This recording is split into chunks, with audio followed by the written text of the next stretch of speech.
The fluorescent lights of the Pentagon's third-floor corridor hummed their eternal song at 3:47 a.m., casting harsh shadows across the polished linoleum that reflected like black water.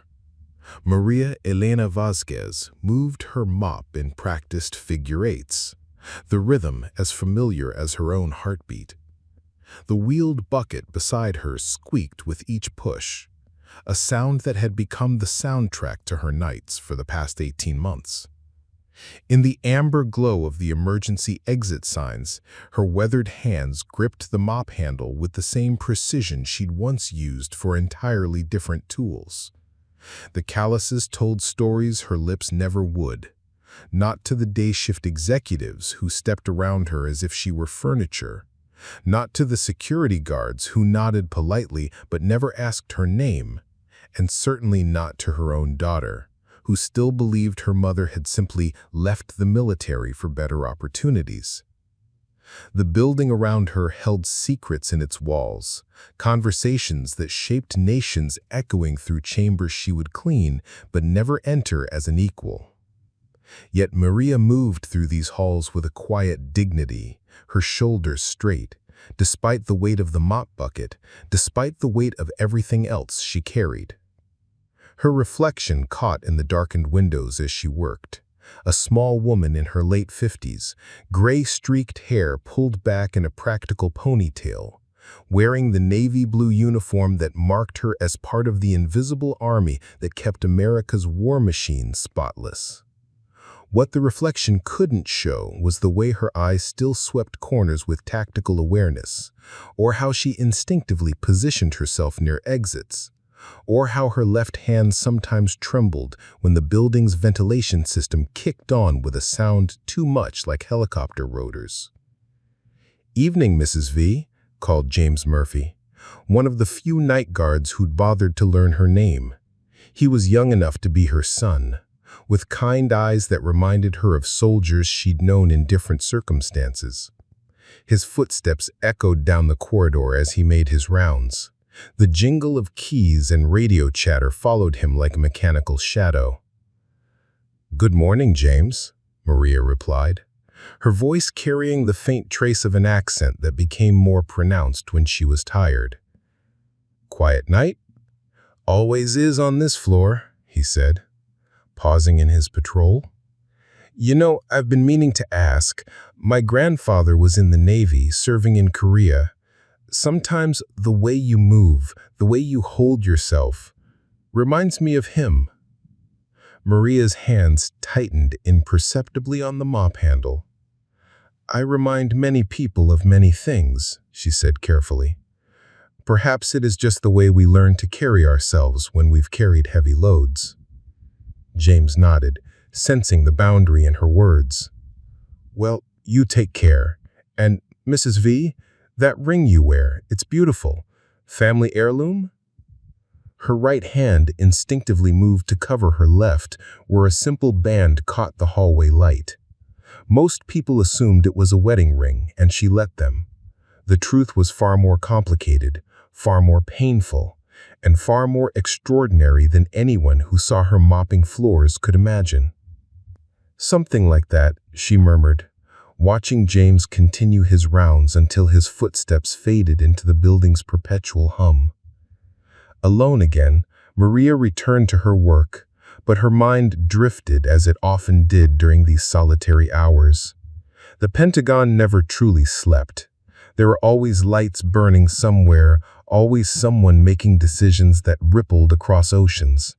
She'd been part of that world once, when her hands held different tools and her uniform bore different insignia, when people saluted her instead of stepping around her. This was where she always paused, where memories threatened to surface like oil on water. Sometimes she imagined she could see ghosts in that courtyard, not supernatural spirits, but the echoes of who she used to be. A woman who wore stars instead of a janitorial uniform. A woman whose words could move mountains and whose decisions affected thousands. A woman who had earned the highest honor her country could bestow, only to discover that honor had an expiration date when you became inconvenient. Her reflection stared back from the dark glass, and for a moment she saw both versions of herself superimposed, the decorated officer and the invisible cleaner. The contrast should have been jarring, but she'd learned to live with contradictions. In her experience, the most important truths often existed in the spaces between what people expected to see and what was actually there. The radio clipped to her cleaning cart crackled to life. Morning shift supervisors beginning their day, voices discussing schedules and supply deliveries. In a few hours, the building would fill with the people who shaped policy and commanded armies, most of whom would never truly see the woman who ensured their workspace gleamed. Maria gathered her supplies, the routine as familiar as breathing. Each night, she cleaned the same corridors, the same offices, the same bathrooms. Each night, she remained invisible to the same people who walked these halls with the confidence that came from belonging to something larger than themselves. They belonged, she just worked here. But as she prepared to move to the next section, her fingers unconsciously touched the ring James had noticed. It was warm against her skin, warmed by her body heat and by something deeper, the weight of memory, of sacrifice, of a truth that seemed to grow heavier with each passing day. The ring was simple enough that most people mistook it for jewelry, but it bore an inscription that told a different story entirely.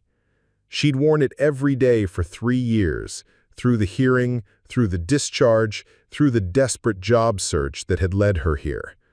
It was the one thing she couldn't bring herself to remove, the one piece of her former life she couldn't let go. Even when wearing it felt like carrying a stone in her chest, even when it reminded her daily of everything she'd lost. The building stretched around her, filled with sleeping offices and humming computers, surveillance systems that watched everything and understood nothing. Somewhere in this maze of power and protocol, files bore her name and told a story she barely recognized. A story that painted her as unstable, unreliable, a security risk. The official version of Maria Elena Vasquez was a convenient fiction that allowed important people to sleep soundly. But the woman who mopped these floors at 4 a.m. knew a different truth, one that no hearing board or personnel review could erase. She knew what she'd done, what she'd sacrificed, and why she'd been rewarded with the nation's highest honor for valor. She also knew why that same honor had become a liability, why her service record had been quietly adjusted, and why she now wore a uniform that rendered her invisible. As she wheeled her cart toward the elevator, Maria carried all of these contradictions with the same steady grace she'd once used to carry wounded soldiers to safety. The fluorescent lights hummed overhead, the building settled into its pre-dawn stillness, and somewhere in the distance, James Murphy's radio chattered about shift changes and security protocols. But Maria Elena Vasquez moved through it all with the quiet dignity of someone who knew exactly who she was, even if the world had forgotten. Her reflection followed her down the corridor, and the ring on her finger caught the light one more time before she disappeared around the corner. Just another shadow in a building full of secrets. Maria's day began where her night ended, in the small efficiency apartment she rented 40 minutes from the Pentagon, in a building that had seen better decades. The morning light filtering through her single window revealed a space that spoke of careful economy. Furniture from thrift stores arranged with military precision, a small kitchen where every dish had its designated place, and walls bare except for a single photograph of a young woman in a graduation cap and gown. The photograph was of her daughter, Isabella, graduating from Georgetown Law School 3 years ago. It was the last time they'd spoken face to face, the last time Isabella had looked at her with anything resembling pride. Before the hearing, before the discharge, before Maria became someone her daughter preferred to explain away rather than explain. She made her coffee in a ceramic mug chipped along the rim, a survivor from her former life, when she'd owned matching sets of everything and had staff meetings in her office instead of hallway conversations with night security guards. The coffee was stronger than it needed to be, bitter in a way that matched her mood on mornings when sleep had been elusive. Her reflection in the bathroom mirror showed the evidence of another restless night, shadows under brown eyes that had seen too much, lines that spoke of stress aged into permanence. But she straightened her shoulders as she had every morning for 56 years, applied lipstick she didn't need for a job where no one looked at her face, and prepared for another day of careful invisibility. The metro ride to work was a study in urban anonymity. She sat among commuters who clutched coffee cups and scrolled through phones, their faces blank with the particular exhaustion of people who spent their days serving something larger than themselves but smaller than their dreams. Maria recognized the expression because she'd worn it herself, back when she'd believed that dedication and excellence were enough to protect you from the capricious winds of politics and convenience. She read during the commute, always paperback novels from the library, stories of women who triumphed against impossible odds or found love in unexpected places. Fiction allowed her to visit worlds where justice prevailed and good intentions were rewarded, where sacrifices meant something permanent rather than something that could be revised by committee. This morning, it was a romance novel about a small-town teacher who discovers she's inherited a castle in Ireland, complete with a mysterious groundskeeper and the centuries-old legend. The irony wasn't lost on her. She'd once commanded real castles, military bases that were fortress cities unto themselves, complete with their own mysterious histories and legends. But unlike the novel's heroine, Maria's inheritance had come with fine print that gradually erased everything she'd thought she'd earned. At the Pentagon station, she joined the river of people flowing toward the building, contractors and consultants, officers and analysts, all carrying the weight of national security in briefcases and laptops. She moved among them like a ghost, part of the landscape, but not part of the conversation. Her ID badge bore her photograph and a security clearance level that surprised people when they bothered to look, which they rarely did. The employee entrance funneled hundreds of people through metal detectors and security checkpoints, a daily ritual that reminded everyone they were entering someplace significant. Maria moved through the process with automatic efficiency, her hands steady as she placed her bag on the conveyor belt, her expression neutral as guards who'd seen her 1,000 times still checked her credentials with careful attention. "Morning, Maria," called Sandra Chen, one of the few daytime employees who'd made an effort to know the custodial staff. Sandra worked in budget analysis, a soft-spoken woman in her 30s who always had a kind word and occasionally brought homemade cookies to share with the cleaning crew. "Good morning, Sandra. How is your son doing with his piano lessons?" "Better, thanks for asking. He's actually starting to enjoy it." Sandra's smile was genuine, the kind of warmth that reminded Maria there were still people in the world who saw her as human rather than furniture. "Are you heading to your training today?" Maria nodded. Tuesday mornings meant mandatory training sessions for custodial staff, updates on security protocols, new cleaning procedures, workplace safety refreshers. She'd sit in a room with 20 other people who wore the same uniform and shared the same invisibility, listening to supervisors who spoke to them like children being taught to tie their shoes. The training room was in the basement, a windowless space with fluorescent lighting that made everyone look slightly ill. Folding chairs were arranged in rows facing a projector screen, and the coffee in the corner tasted like it had been made sometime the previous week. Maria chose a seat in the middle, not so far back as to seem disengaged, not so far forward as to invite unwanted attention. "Today we're going to review proper procedures for handling classified waste," announced Bob Patterson, the facilities supervisor, who ran these sessions with the enthusiasm of someone reading a phone book. He was a good man in his way, fair and consistent, but he spoke to the custodial staff like they were children playing with dangerous toys, rather than adults who had passed extensive background checks to work in one of the world's most secure buildings. Maria half listened to the presentation she'd heard variations of dozens of times before. Her mind wandered to the ring on her finger, hidden beneath her gloves during work hours, but always present, always warm against her skin. She remembered the day she'd received it, the ceremony on a blazing hot afternoon in Afghanistan, where the dust turned everything the color of dried blood. The medal itself was locked away in a safety deposit box across town, too valuable and too painful to keep in her small apartment. But the ring was different. It was personal, intimate, a connection to the moment when she'd believed her service meant something permanent, when she'd believed that courage and sacrifice wrote their own stories, stories that couldn't be edited by people who'd never held a weapon in anything but ceremony. "Mrs. Vasquez," Bob's voice cut through her reverie, "do you have any questions about the new protocols?"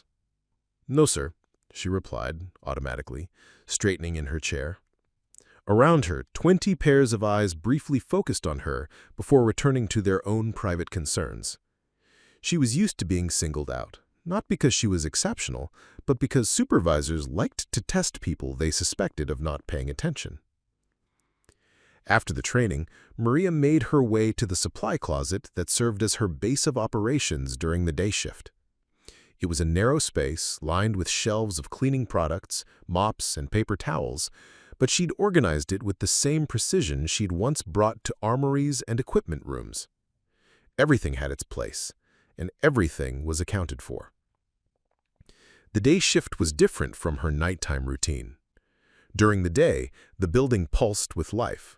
Meetings and conferences, phone calls and briefings, the constant hum of a military-industrial complex that never quite stopped moving. Maria cleaned around the edges of this activity, invisible to most, but occasionally catching fragments of conversations that reminded her of the world she used to inhabit. "The situation in the South China Sea is deteriorating faster than we anticipated," she heard through a partly open door as she emptied trash baskets in an outer office.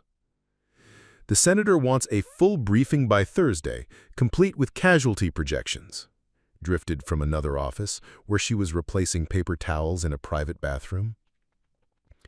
These were the conversations that had once included her voice, her expertise, her hard-won understanding of how military operations played out in the real world where people bled and died for decisions made in air-conditioned conference rooms. Now she learned about world events the same way everyone else did, through news reports and overhead conversations, always after the fact, always from the outside looking in. During her lunch break, Maria sat in the cafeteria with a sandwich she'd brought from home, watching the ebb and flow of personnel around her. Officers in uniform mixed with civilians in business attire, contractors with color-coded badges indicating their security clearances, analysts who looked like they hadn't slept in days. It was a familiar ecosystem, one she'd navigated successfully for 22 years before learning that success was more fragile than she'd imagined. Her phone buzzed with a text message, a rare occurrence that always made her heart skip, hoping it might be Isabella. But the message was from her landlord, reminding her that rent was due on the 1st of the month. She deleted it without responding, making a mental note to stop by the bank after work to ensure her automatic payment would process correctly. Money was always a consideration now, a constraint she'd never had to think about during her military career. Her pension had been adjusted downward as part of her discharge agreement, classified as a medical separation that came with reduced benefits. Her custodial salary was barely enough to cover rent, utilities, and food, with nothing left over for luxuries like visiting her daughter or replacing clothes when they wore out. Sometimes she imagined what would happen if people knew who she really was. If Sandra Chen discovered that the woman she made small talk with in the hallway had once commanded a forward operating base in Kandahar. If James Murphy learned that the quiet custodian he chatted with during night shifts had been awarded the Medal of Honor for actions that saved 37 lives under enemy fire. If Bob Patterson realized that the woman sitting quietly in his training sessions had written doctrine that was still being taught at officer schools. But these were dangerous thoughts. fantasies that led nowhere productive. The official version of Maria Elena Vasquez was a former supply clerk who had left the military for family reasons and was grateful for steady employment with good benefits. That story protected everyone: the officials who had made difficult decisions, the system that had closed ranks around those decisions, and Maria herself, who had learned that some truths were too expensive to tell. The afternoon brought its own rhythm: restocking bathrooms, emptying trash receptacles, spot cleaning carpets in high-traffic areas. She moved through the building like water, flowing around obstacles, filling spaces that needed filling, and leaving everything slightly better than she'd found it. It was honest work, necessary work, and she took pride in doing it well, even as part of her soul withered from the underuse. As evening approached and the day shift began to thin out, Maria felt the familiar stirring of anticipation. Night was her time, when the building quieted and she could move through it with something approaching ownership. When she could listen to audiobooks while she worked, when she could take a few extra minutes to watch the sunset through the courtyard windows, when she could exist without the constant awareness of being seen and dismissed. But first, she had one more task: cleaning the executive bathroom on the 4th floor, a space reserved for senior officials and their guests. It was always spotless because it was rarely used, but regulations required daily attention regardless of necessity. As she gathered her supplies, Maria caught sight of her reflection in the supply closet's small mirror. The woman looking back at her was tired, but not defeated, weathered, but not broken. Her hands were steady as they arranged cleaning bottles in her cart, her movements efficient and purposeful. She wore her invisibility like armor, protective and concealing. The ring beneath her glove seemed to pulse with warmth, a reminder of who she had been, and perhaps more importantly, who she still was beneath the uniform that marked her as forgettable. Maria Elena Vasquez had learned to carry contradictions the way other people carried briefcases, as necessary tools for navigating a world that rarely made sense. She was a Medal of Honor recipient who mopped floors, a former commanding officer who took orders from supervisors half her age, a woman who had saved lives and been thanked with exile, who had served with honor and been repaid with invisibility. But as she prepared to finish another day in a job that required nothing of her except quiet competence, Maria knew something that none of the people who looked through her could understand. Invisibility was just another kind of camouflage, and she had always been excellent at using whatever camouflage the situation required. The building hummed around her, full of secrets and plans, full of people who believed they were writing history.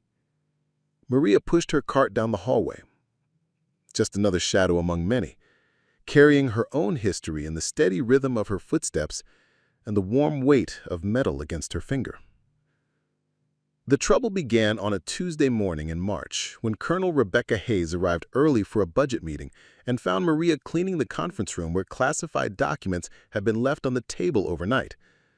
It was a violation of security protocols that should have resulted in an incident report for whoever had abandoned the papers, but Colonel Hayes's first instinct was to question the cleaning woman who had discovered them.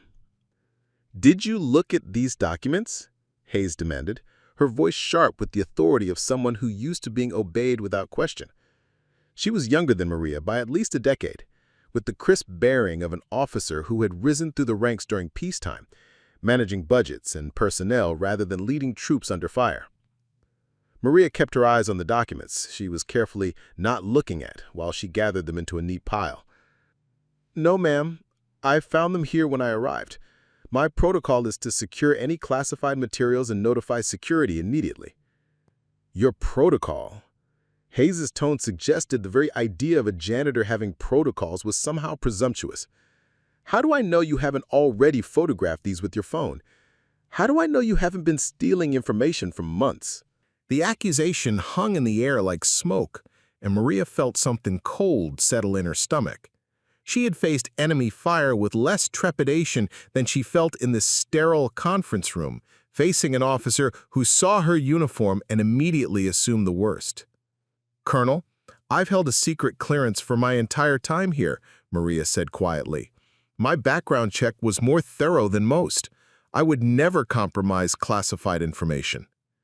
"Secret clearance?" Hayes laughed, a sound devoid of humor. "What would a cleaning woman need with secret clearance? Who approved that?" Maria could have explained about her military record, about the automatic clearances that had transferred from her previous position, about the irony of being considered trustworthy enough to clean around state secrets, but not trustworthy enough to have opinions about them. Instead, she remained silent, understanding that explanations would only make the situation worse. Within an hour, Maria found herself in a small office facing Hayes and 2 security personnel, answering the same questions over and over, while they treated her like a potential spy rather than an employee who had followed proper procedures. The interview stretched into her lunch break, then into the afternoon, a grinding repetition of suspicion disguised as thoroughness. "Tell me again about your background check," Hayes said, consulting a file that seemed to contain far more information than it should have. "It says here you have an unusually extensive security clearance history for someone in your position." "I held various clearances during my military service," Maria replied carefully. "They were properly transferred when I began working here." Military service. Hayes made it sound like something distasteful. What kind of military service leads to custodial work at the Pentagon? The question was designed to humiliate, and it succeeded. Maria felt heat rise in her cheeks as she struggled to find an answer that wouldn't reveal too much while still maintaining some dignity. But the safe responses all sounded like excuses, and the truthful responses would only create more problems. "I served my country honorably," she said finally. "When that service ended, I needed employment. This position offered steady work and good benefits."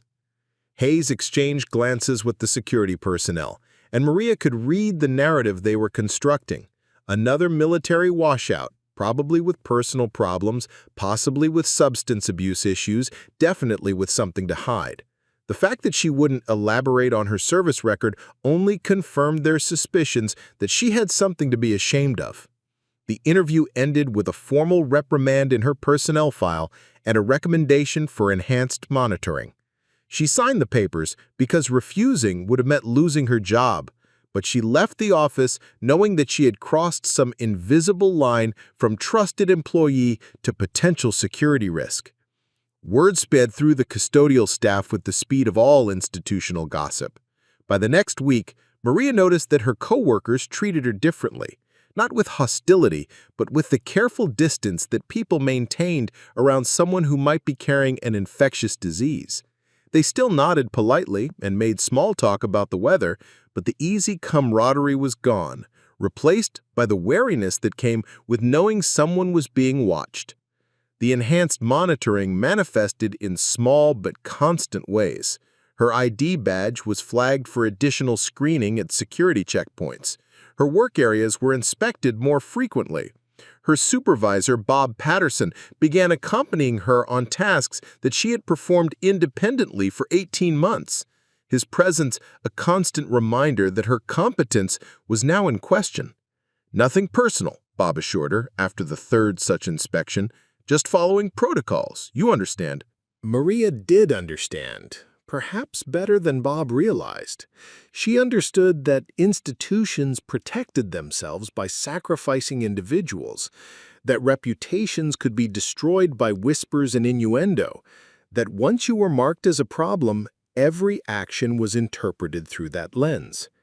She had seen it happen to others during her military career, had even participated in it herself when the needs of the mission required difficult personnel decisions. But understanding the mechanism didn't make experiencing it any less devastating. The worst part was the way people she had considered friends began to treat her like a stranger. Sandra Chen still said good morning, but their conversations became stilted and brief. James Murphy continued his nightly rounds, but he stopped pausing to chat about his grandfather or comment on her jewelry. Even the security guards who had processed her badge for over a year began to scrutinize her credentials as if seeing them for the first time. Maria found herself isolated in a building full of people, surrounded by colleagues who were afraid to be seen associating with someone under suspicion. The loneliness was crushing, but it was familiar. She had learned to navigate isolation before, during the dark months after her discharge, when she'd discovered that heroism had an expiration date and gratitude came with conditions. 3 weeks after the incident with Colonel Hayes, Maria was summoned to Human Resources for what was described as a routine review, but felt like a tribunal. The HR representative, a thin woman named Jennifer Walsh, sat behind a desk stacked with files and spoke in the measured tones of someone delivering bad news professionally. "We've received some concerns about your performance," Walsh began, though Maria's work evaluations had been consistently excellent for 18 months. "There are also questions about your security clearance and whether it's appropriate for someone in your position." "What specific concerns about my performance?" Maria asked, though she suspected the answer would be frustratingly vague. "There have been reports of insubordination, failure to follow protocols, and unauthorized access to sensitive areas," Walsh read from a file without looking up. "Additionally, your background investigation has revealed some discrepancies that need to be resolved." Each accusation was technically untrue, but impossible to disprove. The insubordination was her refusal to elaborate on her military service during the security interview. The failure to follow protocols was her decision to secure classified documents rather than immediately leaving the room where she found them. The unauthorized access referred to her presence in areas she was specifically assigned to clean. As for the discrepancies in her background investigation, Maria suspected they had finally connected her current employment to her previous identity, the identity she had been encouraged to leave behind as part of her discharge agreement. The Maria Elena Vasquez, who had received the Medal of Honor, was supposed to disappear, replaced by a fictional version who had served quietly and left quietly. "I've served this country faithfully for over 30 decades. I've never compromised security, never betrayed a trust, never done anything to deserve this treatment." "Nobody is questioning your patriotism," Walsh replied, though her tone suggested exactly the opposite. "We're simply ensuring that all employees meet current security standards.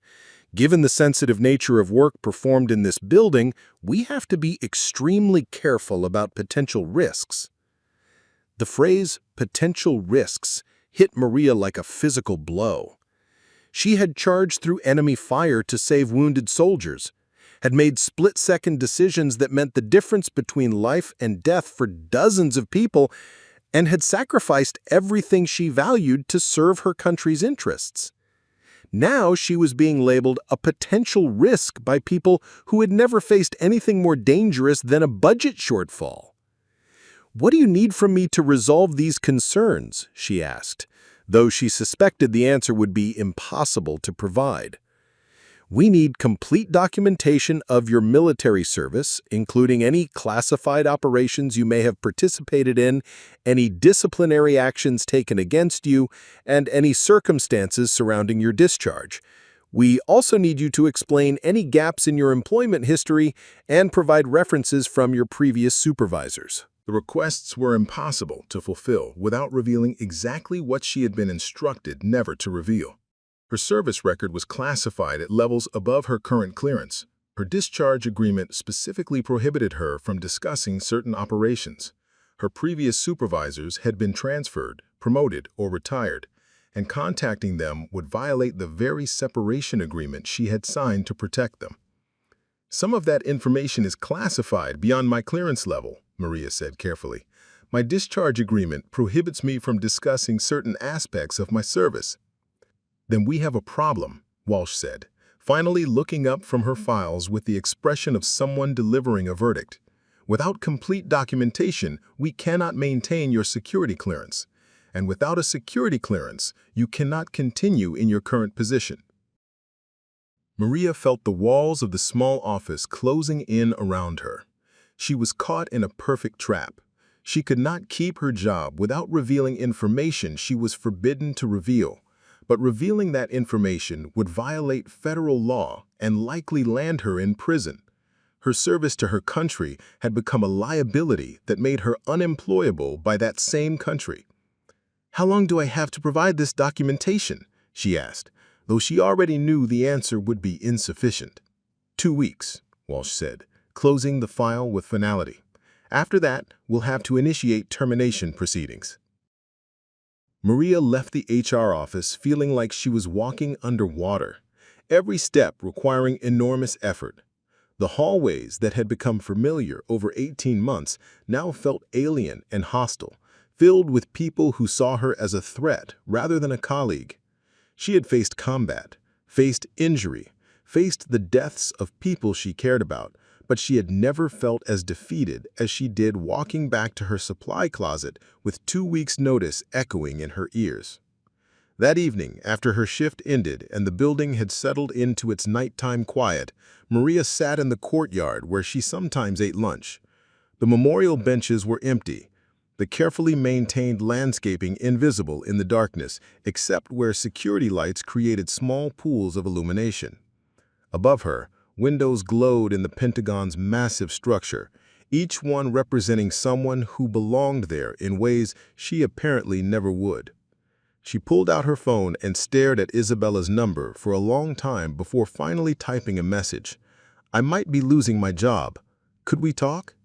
She stared at the words for 10 minutes before deleting them without sending. Isabella had made it clear that she wanted to move forward, not backward, and Maria's current crisis would only reinforce her daughter's belief that her mother was damaged goods, someone who brought chaos wherever she went. Instead, she slipped the phone back into her pocket and looked up at the stars barely visible beyond the city's light pollution.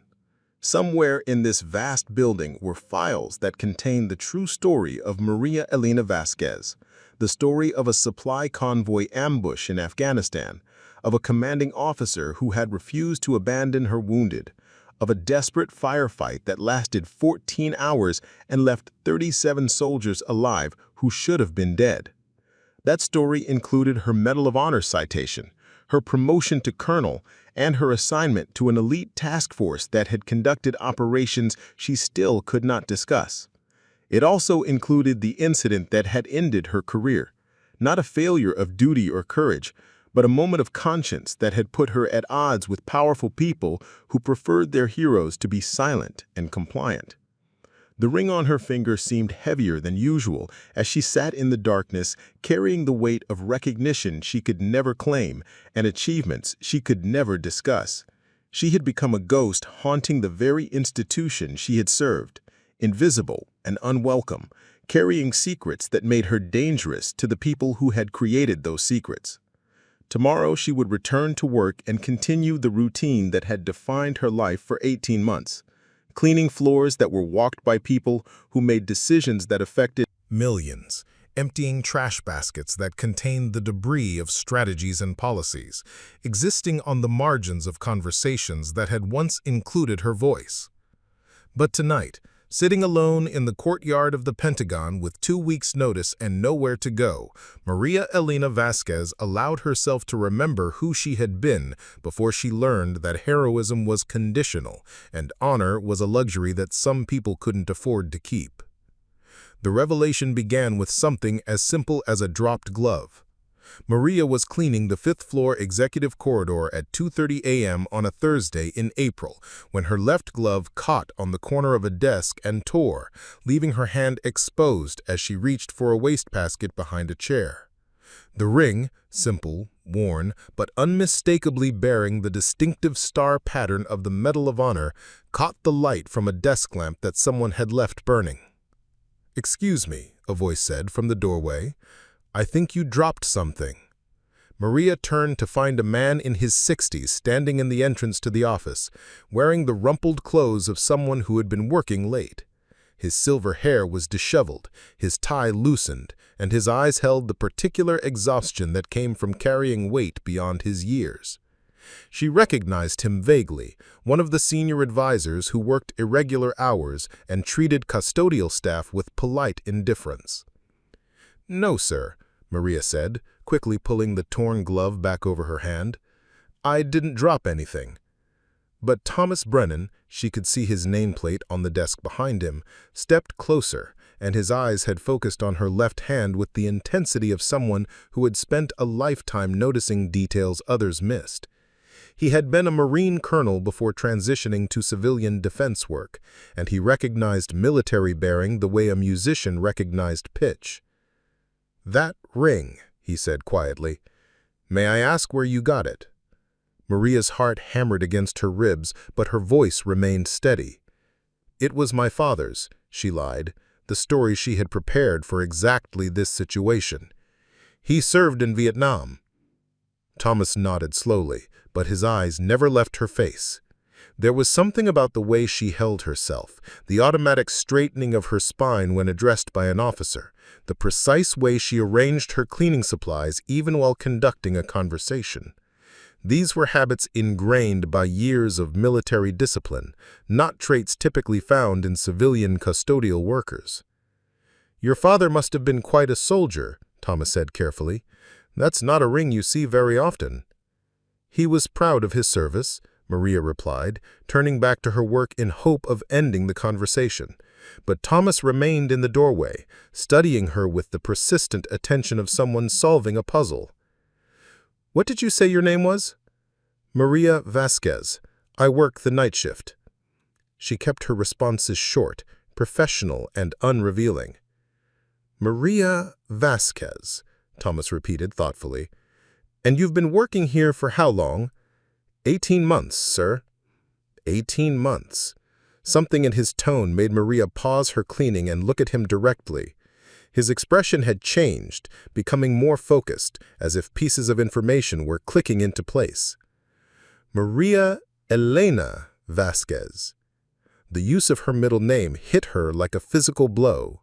Maria's hands stilled on her cleaning supplies, and for a moment the carefully constructed wall between her past and present threatened to crumble. Thomas Brennan was no longer looking at her like a custodial worker who had caught his attention. He was looking at her like someone whose reputation had preceded her into the room. "I'm not sure what you mean, sir," she said, but her voice had lost its steady tone. Thomas stepped fully into the office and closed the door behind him, a gesture that felt both protective and ominous. "Colonel Maria Elena Vasquez, Kandahar Province, Afghanistan, September 15, 2021. Medal of Honor recipient." Each word fell like a stone into still water, creating ripples that couldn't be called back. Maria's knees almost gave out. She gripped the edge of the desk, her cleaning supplies forgotten, her careful invisibility shattered by someone who had done what no one else had bothered to do. He had actually seen her. "I read the citation," Thomas continued gently. "A convoy ambushed 15 kilometers outside the wire, 17 vehicles, 93 personnel. You held that position for 14 hours against overwhelming odds, personally carried 12 wounded soldiers to safety under enemy fire, and coordinated air support that broke the siege. 37 people came home because of what you did that day." The words hung in the air between them, and Maria felt something inside her chest crack open after years of careful containment. No one had spoken her real story aloud in over 3 years. No one had acknowledged what she had done, what she had sacrificed, what she had been before the world decided she was too inconvenient to remember. "That was a long time ago," she whispered, but the words came out broken. 3 years, Thomas said. 3 years since the ceremony. I was there, actually, in the audience, and I remember thinking I'd never seen anyone look less comfortable with praise. He paused, studying her face. "I also remember that you disappeared pretty completely after that. No interviews, no speaking engagements, no victory lap around the talk show circuit, just gone." Maria straightened, forcing herself to meet his eyes. Some stories are better left untold. Are they? Thomas moved closer, his voice dropping to the tone reserved for conversations that mattered. Because from where I'm standing, it looks like one of our nation's most decorated heroes is mopping floors at 3 in the morning while people who've never heard a shot fired in anger question her security clearance. The words hit Maria like accusations, even though Thomas's tone carried no judgment. The truth was worse than he knew. Not only was she mopping floors, but she was about to lose even that job because the same heroism he was praising had somehow become evidence of her unsuitability for employment. "You don't understand," Maria said, her voice barely above a whisper. "It's not that simple." "Then explain it to me." And perhaps it was the exhaustion of carrying secrets for so long, or the shock of being recognized after years of invisibility, or simply the relief of speaking to someone who saw her more than a problem to be managed. But Maria found herself talking, the words spilling out like water from a broken dam. She told him about the hearing that had followed her Medal of Honor ceremony, about the questions regarding her emotional stability and fitness for continued command. She told him about the classified operation that had gone wrong 6 months after Kandahar, not through any failure of hers, but through intelligence failures and political calculations made by people far above her pay grade. She told him about being made a scapegoat for decisions she hadn't made, about being offered a choice between a court-martial that would destroy her completely or a quiet medical discharge that would preserve her pension but end her career. She told him about the agreement she had signed, promising never to discuss certain operations in exchange for being allowed to disappear rather than being destroyed. They needed someone to blame, she said, the words coming easier now that they had started flowing. And a Medal of Honor recipient who asked too many questions about civilian casualties was becoming a public relations problem. So they manufactured a mental health crisis, documented some convenient PTSD symptoms, and suggested I might be happier in civilian life. Thomas listened without interruption, his expression growing darker with each revelation. When Maria finished, the office was silent except for the building's ever-present hum and the distant sound of a security guard's radio crackling in the hallway. "Jesus Christ," Thomas said finally, "they buried you alive." "They gave me an honorable discharge and a pension," Maria corrected, though the words tasted bitter. "They could have done much worse. They took one of the most decorated soldiers of the past decade and turned her into a janitor," Thomas said bluntly. "They silenced someone whose voice might have made a difference because her conscience was inconvenient. That's not mercy, that's institutional cowardice." Maria felt tears threatening and turned back to her cleaning supplies, needing to keep her hands busy to maintain control. "It doesn't matter now. I have 2 weeks left here, and then I'll find something else. I always do." 2 weeks? Thomas's voice sharpened. "What happened?" So Maria told him about Colonel Hayes and the security review, about the impossible documentation requirements and the enhanced monitoring.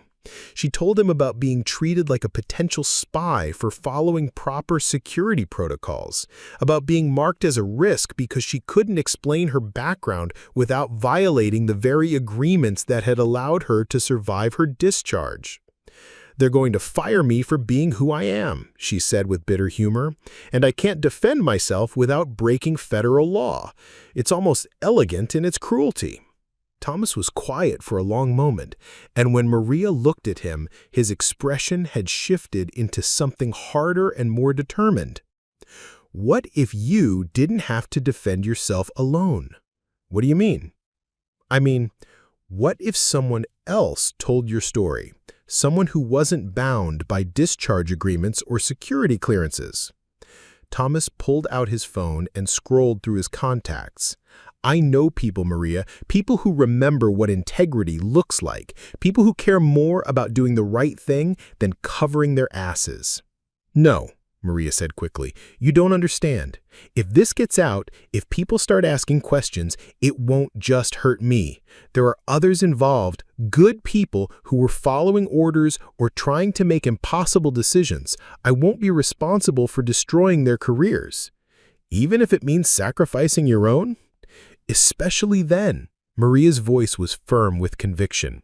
"Those people have families, futures. I signed an agreement. I gave my word." Thomas studied her for a long moment, and she could see him reassessing everything he thought he knew about her situation. "You're protecting the people who destroyed you."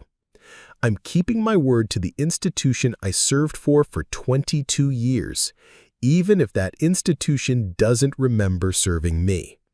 That's either the most noble thing I've ever heard or the most self-destructive. Maybe both. Thomas slipped his phone back into his pocket, but his expression remained thoughtful. There might be another way. What if the story came out without you telling it? What if someone happened to discover that a Medal of Honor recipient was working custodial jobs because of some bureaucratic oversight? You mean lie?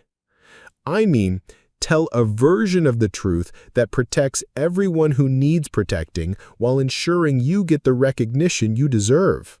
Thomas leaned against his desk, his tone becoming more persuasive. "You said to yourself, there are good people involved who are following orders. This doesn't have to be about blame. It can be about honor." Maria shook her head. "It's too risky. Too many people could get hurt." "People are already getting hurt. You're getting hurt. And for what? To protect a system that chews up heroes and spits them out when they become inconvenient?" Before Maria could respond, the office door opened and James Murphy appeared in the doorway. His young face showed concern as he took in the scene, the closed door, the obvious intensity of the conversation, Maria's distressed expression. "Everything okay here?" James asked, his hand resting automatically on his radio. "Mrs. V, you've been here a while. I wanted to make sure." "Everything's fine, James," Maria said quickly, grateful for the interruption that gave her time to compose herself. "Mr. Brennan was just asking about building security procedures." But James' eyes were sharp despite his youth, and he had noticed Maria's emotional state, the way Thomas was positioned protectively near her, the charged atmosphere in the room. "Are you sure? Because if someone's given you trouble..." The simple offer of protection from a security guard half her age nearly broke Maria's composure completely. Here was someone who saw her as a person worth defending, who was willing to challenge a senior official on her behalf without knowing anything about her background or her problems. "James," Thomas said carefully, "how long have you known Mrs. Vasquez?" "About 18 months, James replied, his protective stance not wavering. "Since I started working here. She's a good person." "What do you know about her background?" James shrugged. "She's got a military bearing, obviously. Moves like someone who's seen combat. But she keeps to herself, does good work, treats everyone with respect. That's all I need to know." Maria and Thomas exchanged glances, and she could see him making calculations, weighing options, considering possibilities she hadn't thought of. "James, what would you say if I told you that Mrs. Vasquez is one of the most decorated soldiers of her generation?" "I'd say I'm not surprised," James replied without hesitation. "Like I said, she moves like someone who's seen things, someone who's done things." He looked directly at Maria, his young face serious. "But whatever she's done, she's earned respect, not trouble." Maria felt something shift in the room, a subtle change in the dynamic that made her realize this conversation had moved beyond her control. Thomas was building something, not a plan for exposure or revenge, but something more careful and more powerful. He was creating witnesses, establishing credibility, laying groundwork for a story that wouldn't destroy the people she wanted to protect, but might save the life she was losing. "Mrs. V," James said gently, "I don't know what's going on, but if you need someone to vouch for your character, I'm your guy. Whatever you've done in the past, I've seen who you are now. That's worth something." Maria looked between Thomas's calculating expression and James's earnest offer of support, feeling the walls she had built around her secrets beginning to crack under the pressure of unexpected kindness. For 3 years, she had carried her story alone, had protected everyone except herself, and honored commitments that nobody else seemed to remember making.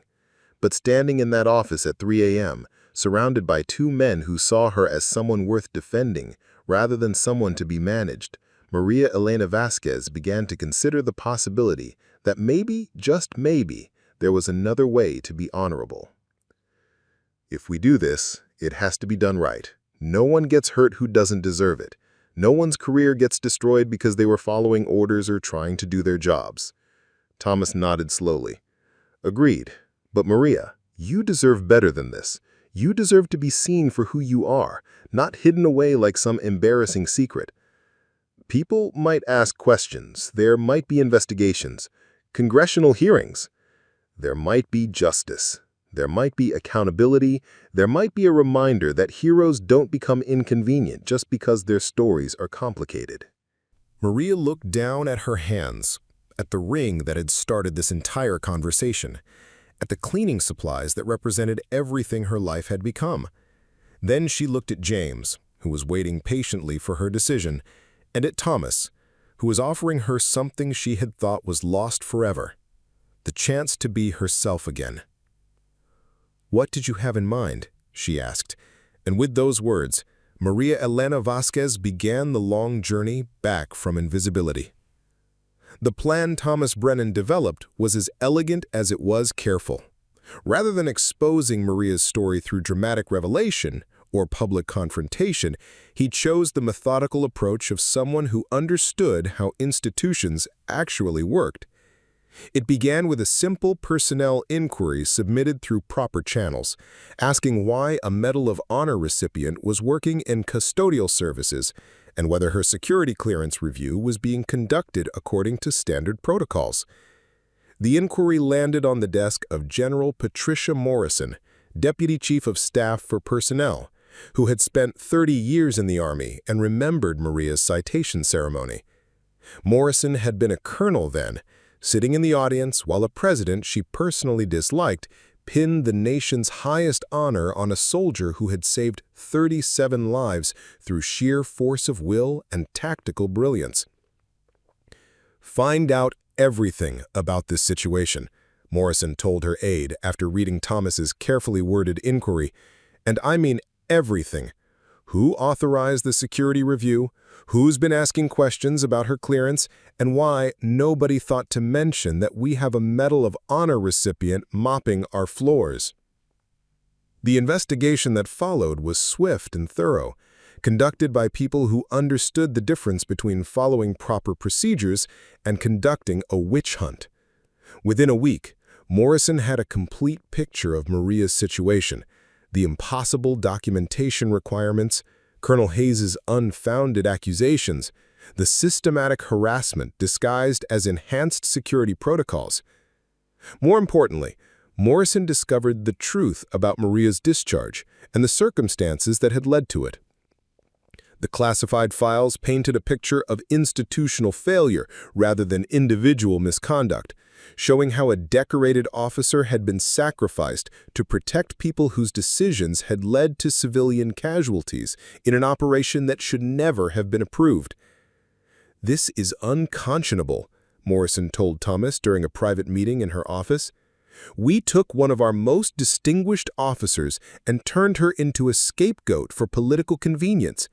Then we buried her so deep that she's been invisible for 3 years.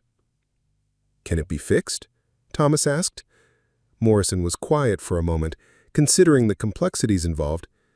"The discharge agreement she signed is legally binding, and there are national security implications to consider, but there are also questions of basic justice that override legal technicalities." She looked directly at Thomas. "Yes, it can be fixed, but it's going to require some very careful maneuvering." The first step came in the form of a surprise visit from Morrison herself, who appeared at Maria's workstation during her night shift with an informality that immediately put Maria on guard. Generals didn't make social calls on custodial workers, especially not at 2 a.m. "Maria Elena Vasquez," Morrison said, using Maria's former rank deliberately. I wonder if we might have a conversation." Maria's hands tightened on her mop handle, but her military training kicked in automatically. "Of course, General, though I should mention that I'm no longer entitled to that rank." "According to whom?" Morrison's tone was neutral, but there was steel underneath. "Your discharge papers list you as medically retired with full honors. Your rank wasn't stripped, it was just forgotten by people who found it inconvenient to remember." They talked for an hour in Maria's supply closet, surrounded by cleaning chemicals and paper towels, two officers whose combined service records spanned 50 years, discussing justice and institutional responsibility. Morrison listened as Maria explained her situation, nodded when she described the impossible choices she had faced, and grew visibly angry when she heard about the security review and Colonel Hayes's accusations. "You've been protecting people who didn't deserve protection," Morrison said finally, "and punishing yourself for decisions that weren't yours to make." "I gave my word," Maria replied, the same answer she had given Thomas. "That has to mean something." "It does mean something. It means you're a person of integrity in a system that sometimes lacks it." Morrison stood, her decision made. "But integrity cuts both ways, Colonel Vasquez. This institution owes you better than what you've received." The changes began small, but accelerated quickly. Colonel Hayes found herself reassigned to a desk job, reviewing supply contracts. Her security clearance mysteriously delayed pending a review of her own conduct. The enhanced monitoring of Maria was quietly terminated, her personnel file updated to reflect her actual service record rather than the sanitized version that had been created for her discharge. More significantly, Morrison began a comprehensive review of the case that had led to Maria's forced retirement, assembling a team of investigators who weren't bound by the political considerations that had influenced the original decision. What they found was a pattern of scapegoating and institutional cover-up that extended far beyond Maria's individual case. "We've identified 17 similar cases over the past 5 years," Morrison told Thomas during one of their regular updates. "Officers who asked inconvenient questions or witnessed inconvenient things, then found themselves forced out through manufactured controversies or medical separations. It's systematic institutional silencing disguised as personnel management." The review culminated in a closed-door hearing that Maria attended with legal representation provided by the military justice system. Unlike the kangaroo court that had forced her retirement, this hearing was conducted by officers who understood the difference between following orders and following conscience, who recognized that asking difficult questions was sometimes an officer's highest duty. The hearing's findings were classified, but their effects were immediate and far-reaching. Maria's discharge was reclassified from medical separation to standard retirement, restoring her full pension and benefits. Her security clearance was not only restored, but elevated, reflecting her actual service record rather than the fictional problems that had been created to justify her removal. More importantly, the systematic review of similar cases led to policy changes designed to protect whistleblowers and ensure that decorated officers couldn't be silenced for political convenience. It wasn't perfect justice. Some of the people responsible for the original cover-up had already retired or moved to positions beyond military jurisdiction. But it was accountability, and it sent a message that some institutions were still capable of self-correction. The day Maria received her official reinstatement letter, she sat in the same supply closet where she had met with General Morrison, staring at documents that restored not just her rank and benefits, but her identity. Colonel Maria Elena Vasquez, Medal of Honor recipient, honorably retired after 22 years of distinguished service. The words looked strange after 3 years of invisibility, but they felt right in a way that nothing had felt right since her forced discharge. Thomas found her there an hour later, still holding the papers, still processing the magnitude of what had changed. "How does it feel?" he asked. "Overwhelming," Maria admitted. "I'd gotten used to being invisible. I'm not sure I remember how to be seen." "You don't have to figure it out all at once," Thomas said gently. But you should know, there are people who want to honor what you did. Not just in Afghanistan, but here. The way you handled this situation, the people you protected, the integrity you maintained even when it cost you everything. Maria shook her head. I don't want to be anyone's symbol. I just want to be able to call my daughter without feeling like I'm admitting failure. Then call her, Thomas suggested. Tell her that her mother isn't the broken-down veteran she thought she was, but a Medal of Honor recipient who temporarily lost her way but never lost her dignity. That evening, for the first time in 3 years, Maria Elena Vasquez dialed her daughter's number and waited for Isabella to answer. When the familiar voice came through the phone, cautious and surprised, Maria took a deep breath and began the conversation she should have had years earlier. Isabella, it's your mother. I know we haven't talked in a while, but I have some things to tell you about who I really am and what really happened to me. It might take a while to explain, but I was hoping you might have time to listen. The conversation lasted 3 hours, bridging a gap that had been built on misunderstanding and shame. Isabella wept when she learned the truth about her mother's service and sacrifice, angry at the system that had hidden it and proud of the woman who had endured it with such grace. By the end of the call, they were making plans for Isabella to visit Washington, to see where her mother worked and meet the people who had helped restore her honor. General Morrison arranged for Maria to receive a new position within the Pentagon's Historical Preservation Office, working to ensure that the stories of decorated veterans were properly documented and remembered. It was fitting work for someone who had learned the hard way that heroism could be forgotten if there weren't people dedicated to remembering it. On her last day as a custodial worker, Maria walked through the hallways she had cleaned for 18 months, seeing them now from a different perspective. The fluorescent lights that had hummed over her invisible work now illuminated her path toward a different kind of service. The corridors that had witnessed her isolation now echoed with congratulations from colleagues who had finally learned who she really was. James Murphy was waiting by the employee entrance when her shift ended, no longer the young security guard who had offered to protect her, but still the person who had seen her worth before anyone else bothered to look. I have something for you, he said, pulling a small wrapped package from his pocket. Inside was a simple photo frame containing a picture of the Pentagon at sunset, the building's facade catching the golden light. I wanted you to remember this place the way it should be remembered, as somewhere you served with honor, not somewhere you were hidden away. Maria accepted the gift with tears in her eyes, understanding that some recognition came not from institutions or ceremonies, but from individual moments of human decency. Thank you, James, for seeing me when no one else did. Thank you for showing me what integrity looks like, even when it costs everything. As Maria walked out of the Pentagon as a custodial worker for the last time, she carried with her not just a photo frame and a restored identity, but the knowledge that some stories have the power to change not just individual lives, but entire systems. Her journey from invisible janitor to restored colonel had taken only a few months, but it had revealed truths about justice, institutions, and human dignity that would resonate far beyond her personal vindication.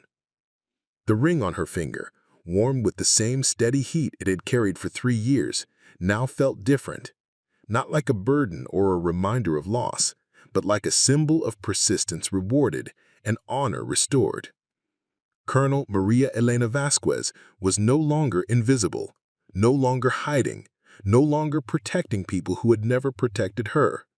She was, once again, exactly who she had always been. 6 months later, the Pentagon's Historical Preservation Office occupied a corner suite on the 4th floor with windows that overlooked the courtyard where Maria had once sat during her lunch breaks, invisible and forgotten. Now she sat behind a mahogany desk that belonged to a Secretary of Defense in the 1970s, surrounded by filing cabinets containing the documented heroism of thousands of service members whose stories might otherwise have been lost to bureaucratic indifference. Her first major project had been creating a comprehensive database of Medal of Honor recipients from the past 2 decades, ensuring that their service records were complete and their stories properly preserved. What she discovered during that research had led to a broader investigation into the systematic erasure of inconvenient heroes. Cases like hers, where decorated veterans had been quietly disappeared when their integrity became problematic for institutional comfort. Colonel Vasquez, Lieutenant Sarah Chen, Sandra's younger sister, who had requested an assignment to Maria's office after learning about her background, knocked on the open door. "The delegation from the Veterans Administration is here for their appointment." Maria looked up from the files spread across her desk, each one representing a life that had been diminished by the same mechanisms that had nearly destroyed her own. "Send them in, Sarah, and please, join us for the meeting. These stories need witnesses." The delegation was led by Dr. Michael Torres, a VA administrator who had been tasked with investigating patterns of veteran mistreatment across multiple agencies. His team included a congressional staffer, a journalist from the Washington Post, and, to Maria's surprise, General Morrison, who had become an unofficial advocate for institutional reform. "Colonel Vasquez," Dr. Torres began, "we reviewed the preliminary findings from your research. 17 documented cases of decorated veterans being forced into early retirement or civilian employment due to manufactured controversies. Is that correct?" 17 that we've identified so far, Maria corrected, gesturing to the files on her desk. "But I suspect there are many more. These are just the cases where the paper trail was clear enough to establish a pattern." General Morrison leaned forward, her expression grim. "What Colonel Vasquez has uncovered represents a systematic failure of our institutional values. We've been silencing the voices that should matter most, the people who've actually faced the consequences of our decisions in combat." The journalist, a young woman named Rebecca Walsh, took careful notes as Maria walked the delegation through specific cases. There was Major Robert Kim, forced into retirement after questioning civilian casualty reports from drone operations. Captain Jennifer Martinez, who had been medically separated after reporting sexual assault by a superior officer. Lieutenant Colonel David Thompson, whose career had ended when he testified honestly about equipment failures that had led to friendly fire incidents. Each of these officers demonstrated the highest standards of moral courage, and each was punished for it through bureaucratic mechanisms designed to appear legitimate while achieving illegitimate goals. "What's the solution?" asked the congressional staffer. "How do we prevent this from happening again?" Maria had been thinking about that question for months, ever since her own case had been resolved. Transparency and accountability. When institutions operate in the shadows, they tend to protect themselves rather than the people they're supposed to serve. When they operate in light, they remember that their mission is larger than their convenience. 2 years later, the Maria Elena Vasquez Center for Military Ethics opened on a crisp October morning, housed in a renovated building 2 miles from the Pentagon that had once served as a storage facility for classified documents. Now it served as a sanctuary for service members facing ethical dilemmas, a place where they could seek guidance without fear of retaliation or career destruction. Isabella stood beside her mother at the ribbon-cutting ceremony, her face radiant with pride as she watched a crowd of military officials, congressional representatives, and journalists gather to celebrate the woman who once mopped floors in the shadow of her own forgotten heroism. "I still can't believe this is real," Isabella whispered as they waited for the ceremony to begin. "Broken? I thought so too, for a while. It's amazing how thoroughly you can disappear when people need you to disappear. But you didn't disappear. You just waited." "I survived," Maria corrected. "There's a difference. Disappearing would have been easier, but it would have meant abandoning the people who needed someone to remember their stories." The center's mission was simple but revolutionary: to provide confidential support for service members who faced conflicts between their orders and their conscience, to document and preserve the stories of military whistleblowers, and to ensure that moral courage was rewarded rather than punished. Maria served as its director, but the real work was done by a staff of former military officers who had faced similar challenges, people who understood that integrity sometimes came with a price tag that few were willing to pay. James Murphy had left his security job to become the center's operations manager, bringing with him the same protective instincts that had made him offer to defend Maria during her darkest hours. Thomas Brennan served on the board of directors, using his connections and reputation to shield the center from the political pressures that had destroyed individual careers. "The thing about institutional courage," Maria told the crowd during her opening remarks, "is that it requires individuals to take risks for principles that benefit everyone. But institutions have a responsibility to protect those individuals, not sacrifice them for convenience." 5 years later. The Supreme Court ruling in Vasquez v. Department of Defense established precedents that extended far beyond military justice, affirming that whistleblower protections applied to service members who exposed institutional misconduct, and that discharge agreements could not be used to silence legitimate criticism of illegal or unethical conduct. Maria sat in the courtroom when the decision was announced, surrounded by dozens of veterans whose cases had been reopened as a result of her advocacy. The ruling wouldn't restore lost careers or erase years of exile, but it established legal principles that would protect future generations of service members who chose conscience over comfort. "How does it feel?" asked the reporter who had covered Maria's story since its beginning, now chronicling the broader impact of her case on military justice reform. "Like unfinished business," Maria replied honestly. "Justice delayed is justice denied, but justice achieved late is still justice. The question is whether we've learned enough to prevent this from happening again." The reporter nodded, understanding that Maria's story had always been larger than personal vindication. "What's next for you?" Maria smiled, thinking of the letters that crossed her desk every week, from service members facing impossible choices, from veterans seeking recognition for suppressed stories, from family members trying to understand why their loved ones had been discarded by institutions they had served faithfully. "There are more stories to tell," she said simply. "More people who need someone to remember that their service mattered, that their sacrifice wasn't invisible, that integrity shouldn't be punishable." 10 years later. The Pentagon's memorial wall now included a section dedicated to service members who had been killed not by enemy action, but by institutional betrayal. Veterans who had committed suicide after being abandoned by the systems they had served faithfully, who had died homeless and forgotten because their moral courage had made them inconvenient. Maria stood before the wall during the annual Veterans Day ceremony, wearing her full dress uniform for the first time since her Medal of Honor ceremony 15 years earlier. The rank insignia on her collar had been restored.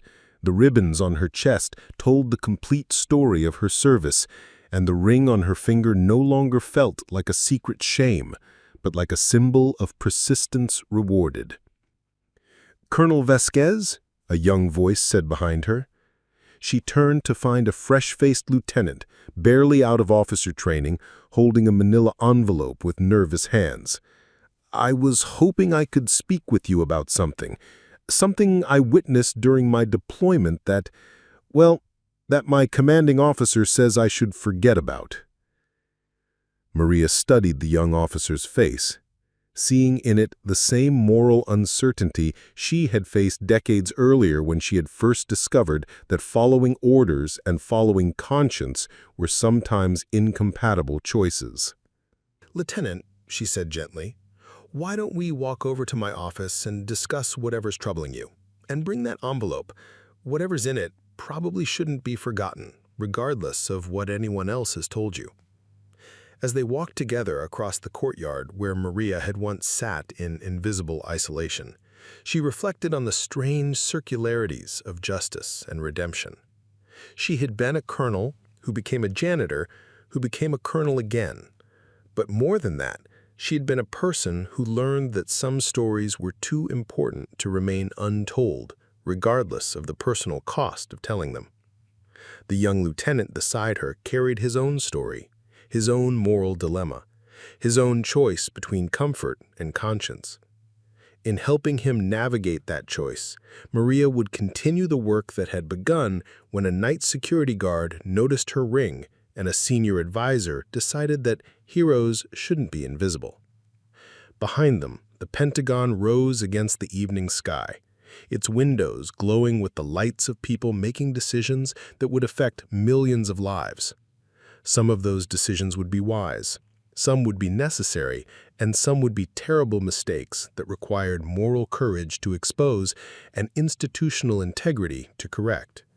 But now, at least, there were people dedicated to ensuring that moral courage was protected rather than punished, that institutional integrity was more than a slogan, and that the stories of forgotten heroes were remembered by someone who understood their value. 15 years later, Maria Elena Vasquez retired for the second time on her 70th birthday, leaving behind an institution transformed by her presence and her persistence. The Vasquez Center had become a model replicated across all branches of military service, with satellite offices in every major military installation and partnerships with veterans organizations worldwide. Her final act as director was to establish an endowment fund that would ensure the center's work continued indefinitely, supported by donations from grateful veterans and their families, from military leaders who understood the importance of institutional conscience, and from civilians who recognized that military ethics affected everyone in a democracy.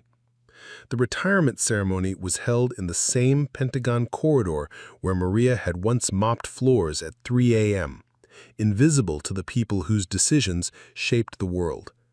Now those corridors bore plaques honoring service members who had demonstrated moral courage, and the walls displayed photographs of veterans whose stories had been preserved and honored rather than buried and forgotten. 15 years ago, General Morrison said during her remarks, we failed one of our most distinguished officers because her integrity was inconvenient. Today, we retire a woman who transformed that failure into a force for institutional change that will protect countless others who choose conscience over comfort. Isabella sat in the front row beside her own daughter, Maria's granddaughter Sophia, who was 8 years old and understood only that her grandmother was someone important, someone who had done something significant that made grown-ups speak in serious, respectful tones. What did Grandmama do? Sophia whispered during the ceremony. She remembered who she was when everyone else forgot, Isabella whispered back. And she helped other people remember who they were too. James Murphy, now director of the center that would carry on Maria's work, presented her with a final gift, a photograph of the Pentagon at sunrise, taken from the same window where she had once paused during her night shift to remember who she had been before the world taught her to be invisible. For someone who showed us that heroes don't disappear, they just sometimes need people who care enough to look, he said as he presented her with the photograph. The documentary, The Woman Who Mopped Floors, premiered at the Sundance Film Festival to standing ovations and critical acclaim that would eventually lead to an Academy Award nomination.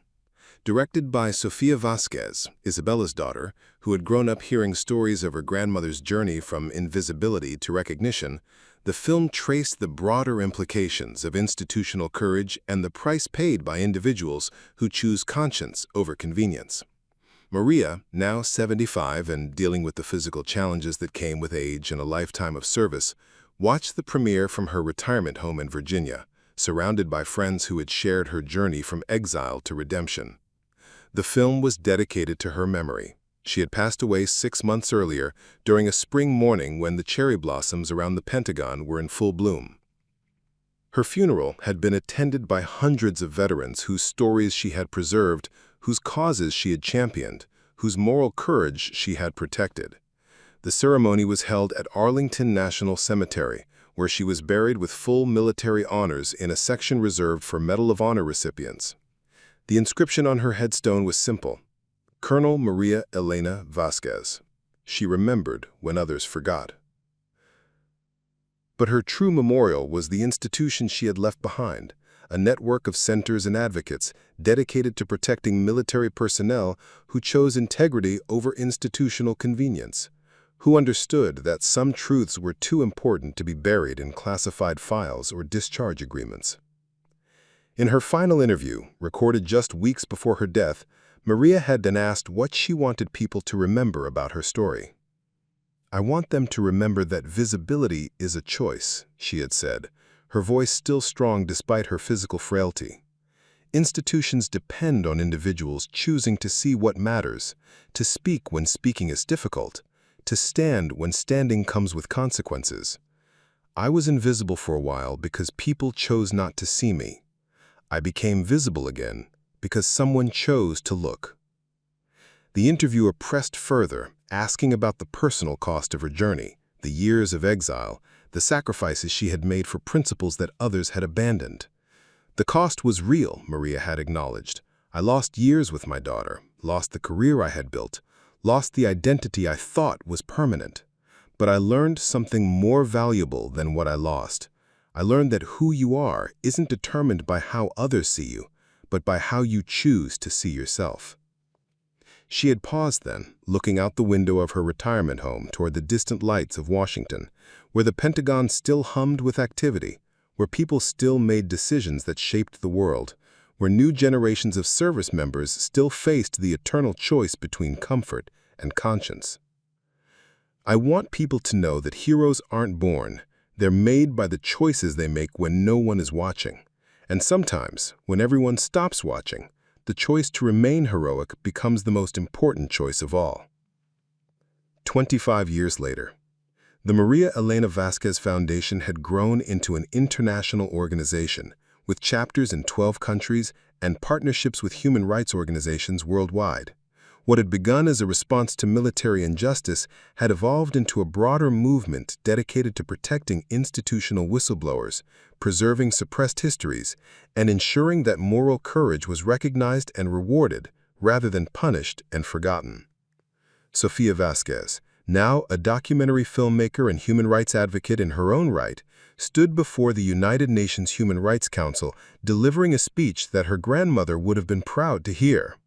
The subject was institutional courage, the responsibility of organizations to protect individuals who chose conscience over convenience, and the broader implications when they failed to do so.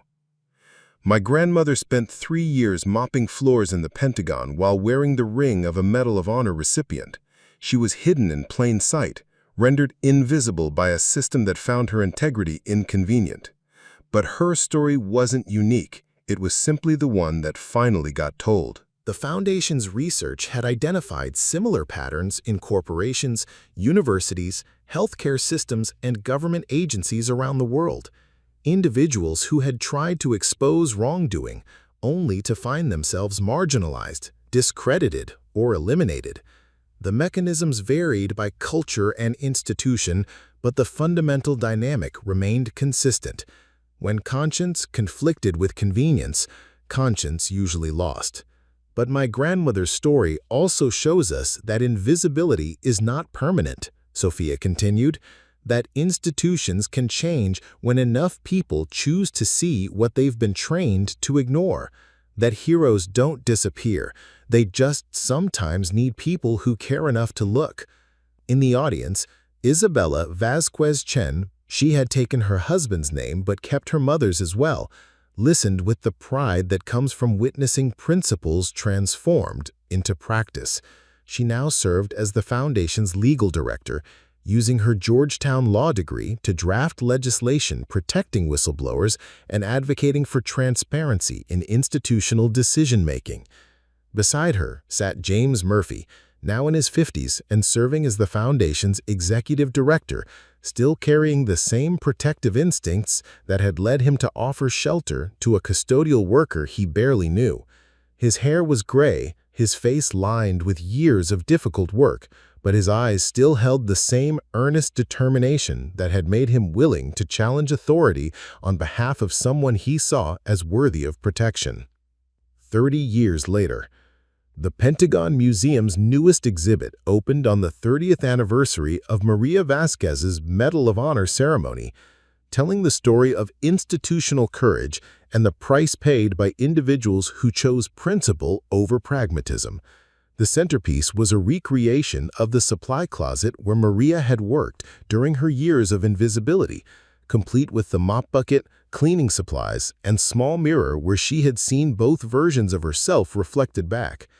Visitors could also see the actual ring that had started the chain of events leading to her recognition, donated by Isabella's family and displayed alongside Maria's Medal of Honor, her service records, and photographs spanning her journey from commanding officer to custodial worker to institutional reformer. The exhibit's final display was a wall of photographs showing the hundreds of veterans whose stories had been preserved through the Foundation's work, whose service had been recognized rather than buried, whose moral courage had been protected rather than punished. Each photograph included a brief description of the individual story and the institutional changes that had resulted from their willingness to speak truth to power. "The lesson isn't that the system is broken," read the exhibit's concluding text, written by Sophia based on her grandmother's own words. "The lesson is that systems are only as strong as the people within them who choose to act with integrity. Heroes aren't extraordinary people. They're ordinary people who make extraordinary choices when those choices matter most." The exhibit attracted visitors from around the world, military personnel seeking guidance on ethical dilemmas, students studying institutional behavior, civilians trying to understand the human cost of political decisions. But perhaps the most moving visitors were the families of veterans who had been lost to institutional betrayal, people who found comfort in knowing that their loved ones' stories had meaning, that their sacrifices had led to changes that would protect others. One such visitor was the daughter of Major Robert Kim, the officer whose forced retirement for questioning civilian casualty reports had been one of the first cases Maria had documented. Kim had died by suicide 5 years after his discharge, unable to reconcile his conscience with his treatment by the institution he had served faithfully. "My father would have been amazed to see this," Kim's daughter told Sophia during a private tour of the exhibit. "He thought he was alone, that his questions didn't matter, that speaking up had been a mistake. If he could see how his story helped change things." Sophia nodded, understanding the particular grief that came from loss that could have been prevented. "Your father's questions did matter. They mattered enough that people worked very hard to silence them. And now they matter enough that we've built institutions to protect other people who ask similar questions." 40 years later, the documentary about Maria's life had become a classic, screened in military academies, ethics classes, and leadership seminars around the world. Each new generation discovered her story and found in it reflections of their own struggles with institutional loyalty and personal conscience. Sophia, now an elder stateswoman of the documentary world, often spoke at these screenings, sharing memories of her grandmother and reflections on the broader implications of her story. The questions from audiences were always similar. How do you maintain integrity within systems that reward compromise? How do you balance loyalty to institutions with loyalty to principles? How do you find the courage to speak when speaking comes with consequences? My grandmother would say that courage isn't the absence of fear. It's choosing to act despite the fear. She was terrified during those years of invisibility. Terrified of losing her job, her pension, her connection to the institution that had defined her life. But she was more terrified of losing herself. The Foundation had evolved as well, expanding beyond military ethics to address institutional courage across all sectors of society. The principles Maria had embodied, the willingness to protect others even at personal cost, the refusal to let convenience override conscience, The understanding that individual choices shaped institutional character had proved applicable to challenges far beyond military service. Corporate whistleblowers, academic researchers, healthcare workers, and public servants all found support and advocacy through programs modeled on the work Maria had begun. The network of protection she had created for military personnel facing ethical dilemmas had become a template for safeguarding institutional courage wherever it was needed. 50 years later. On the 50th anniversary of Maria's Medal of Honor ceremony, the Pentagon held a special commemoration that drew veterans, political leaders, and advocates from around the world. The ceremony took place in the same courtyard where Maria had once sat during her lunch breaks, invisible and forgotten, wondering if anyone would ever remember what she had done or who she had been. Now that courtyard bore her name, and the memorial benches were inscribed with quotes from her speeches and writings about institutional courage and moral responsibility. The landscaping included a garden of remembrance, where plaques honored other veterans whose stories had been preserved through the Foundation's work. The keynote speaker was a young Army captain named David Chen, Sandra's grandson, who had grown up hearing stories about the custodial worker who had turned out to be a Medal of Honor recipient. He had chosen military service partly because of those stories, inspired by the example of someone who had maintained her integrity despite institutional pressure to abandon it. Colonel Vasquez's story teaches us that heroism isn't a moment, it's a lifetime of choices. She was heroic in Afghanistan when she saved 37 lives under enemy fire, but she was equally heroic during her years of invisibility when she chose to preserve her dignity and protect others despite being abandoned by the institution she had served. In the audience, great-grandchildren and great-great-grandchildren of the people who had known Maria personally listened to her story and tried to understand its relevance to their own lives and challenges. The specific circumstances of her ordeal, the classified operations, the political cover-ups, the institutional silencing belonged to a particular moment in history, but the underlying dynamics she had faced remained painfully contemporary. Every generation produced people who discovered that institutions they trusted were capable of betraying that trust, who learned that doing the right thing sometimes came with devastating consequences, who faced the choice between personal survival and moral courage. Maria's story provided a template for navigating those choices with integrity, for understanding that invisibility was temporary but character was permanent. The final chapter. As evening fell over the Pentagon on that anniversary day, the building's lights created the same pattern Maria had observed during her night shifts 50 years earlier. Security guards still made their rounds, custodial workers still cleaned the corridors, and classified decisions still shaped the fate of nations. But something fundamental had changed in the culture of the institution. New officers arriving for their first assignments learned about Maria's story during their orientation, understanding that questioning unethical orders was not just permitted, but required. Ethics training included case studies of institutional courage, and promotion boards considered moral character alongside tactical competence. The changes weren't perfect, institutions resisted transformation, and new challenges constantly emerged to test the principles Maria had fought to establish. But the foundation she had built, the precedents she had set, and the culture she had helped create provided tools for each new generation of service members facing the eternal choice between convenience and conscience. In her retirement home in Virginia, now converted into a museum and research center, visitors could still see the small apartment where Maria had lived during her years of exile. The chipped coffee mug sat on a simple table beside the window where she had read romance novels about people who found justice in imaginary worlds. The photograph of Isabella's graduation still stood on the dresser, a reminder of the personal cost of institutional courage. But the most powerful display was the simplest, a glass case containing the uniform Maria had worn during her custodial work, the navy blue shirt and pants that had rendered her invisible to people who might have recognized her if they had bothered to look. Beside it was the dress uniform she had worn to receive the Medal of Honor with all its ribbons and insignia restored. The display's caption, written in Maria's own words from one of her final interviews, read, "These uniforms represent the same person serving the same principles in different circumstances. The question isn't which uniform makes someone important. The question is whether we choose to see the importance of the person wearing it." Below that, in smaller text, was the final message Maria had wanted to leave for future generations.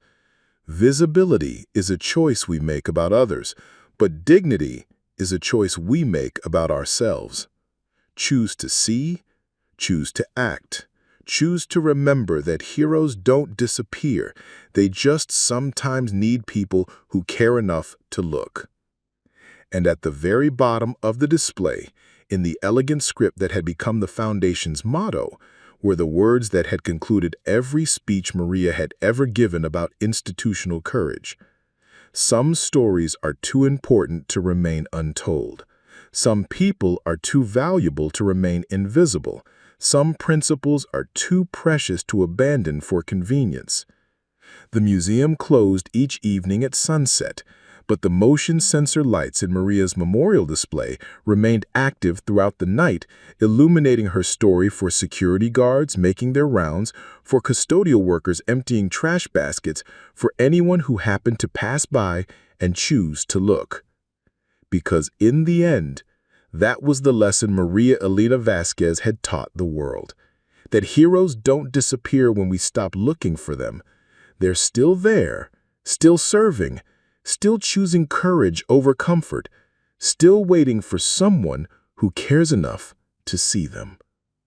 They're mopping floors and answering phones, filing reports and following orders, doing the unglamorous work that keeps institutions functioning, while holding on to the principles that keep institutions honorable.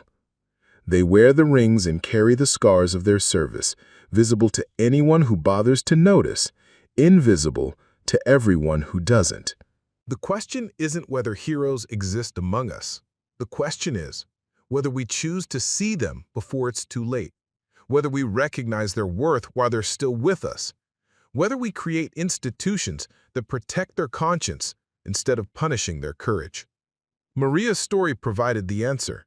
When we choose to see, heroes become visible. When we choose to act, change becomes possible. When we choose to remember, legacies become permanent. And somewhere in the Pentagon, in offices and corridors and custodial closets around the world, the next generation of heroes continues their service, carrying their own rings and their own stories, waiting for someone who cares enough to look. Preparing and narrating this type of story took us long efforts and hard work. So if you are enjoying the story, please consider subscribing to our channel.